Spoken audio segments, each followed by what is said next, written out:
और बाकी आप बता रहे हैं कि आपका वेट जो ज़्यादा है उसके लिए क्या करें, वॉक करना मुश्किल है, उसके लिए एक आसान सा नुस्खा आप कर लिया करें। सुबह निहार मुँह 1 कप पानी में, जो गर्म पानी हो, 1 कप पानी गर्म लेके 1 चम्मच जो है बड़ा चम्मच शहद का उसमें डाल लें।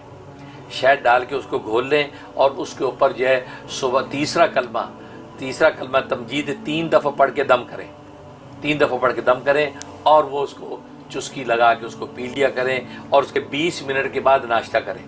पाबंदी के साथ आप ये जो है वो कहवा जो है ना शहद का पीना शुरू कर दें। ये दम करके 90 दिन के अंदर आप बहुत अजीम फ़र्क देखेंगे। इंशाल्लाह आपका वेट जो है इंशाल्लाह नॉर्मल होना शुरू हो जाएगा और हर तरह आसानी है। बिल्कुल वॉक भी करने की ज़रूरत नहीं, बल्कि वॉक करके पीना भी मुश्किल हो जाएगा, बैठ के पीना।